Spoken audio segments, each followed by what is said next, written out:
Hey bonjour, Sawadee Krap. Aujourd'hui, un sujet un petit peu moins funky que la précédente vidéo. Je vais te raconter l'histoire d'un serial killer cannibale.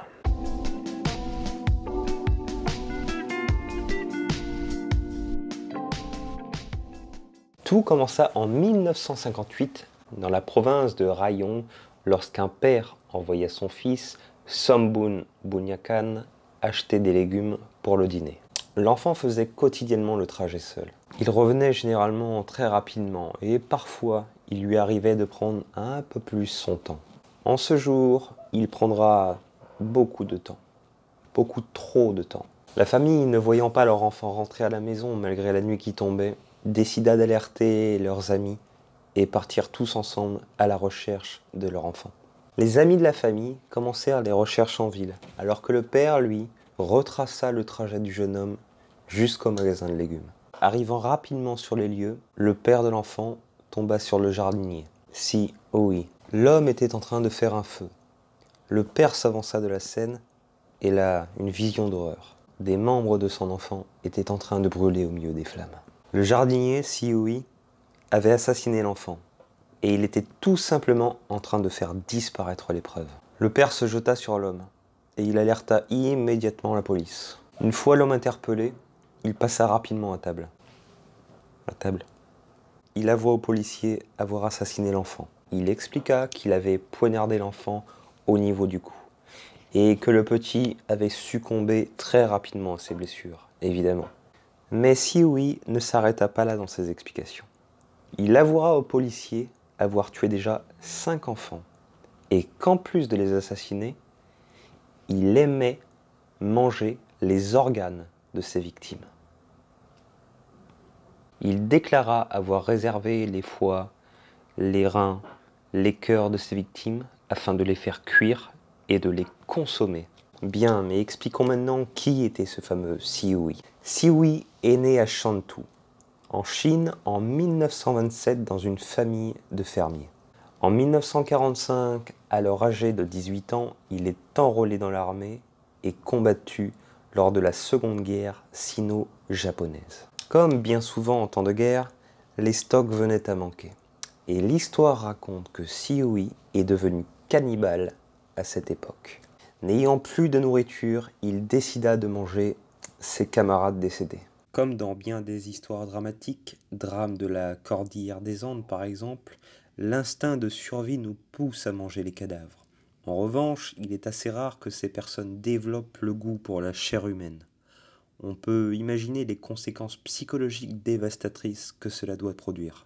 Apparemment, notre ami, lui, en est devenu accro. L'homme a émigré en Thaïlande dans les années 50, à la fin de la guerre, où il exerça le métier de jardinier. Lors de son procès, Sioui a déclaré qu'il ciblait les enfants car ils étaient évidemment plus faciles à leurrer. Il aurait également avoué aimer le goût de la chair humaine et n'a éprouvé aucun remords sur ses crimes.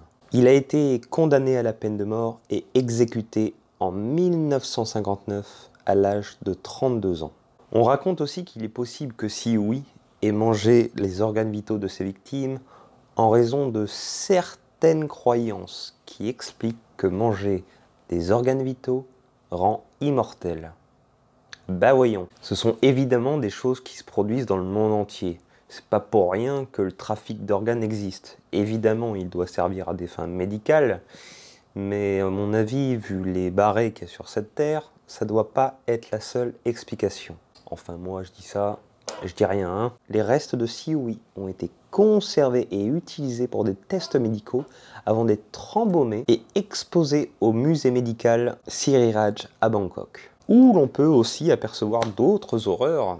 J'y suis allé une fois. Pour se rendre dans ce musée, il faut avoir le cœur quand même bien accroché. Il y a quelques mois, suite à de nombreuses plaintes, la décision est prise de sortir l'homme de sa vitrine. Il fut incinéré dans un temple à Nonthaburi, au nord de Bangkok. Certaines associations ont tenté de prouver l'innocence du jardinier. Mais il est bien compliqué d'innocenter un homme qui a avoué ses crimes, même si ça s'est déjà produit évidemment, comme l'affaire Deals ou d'autres. Mais si oui, lui, il est mort, donc...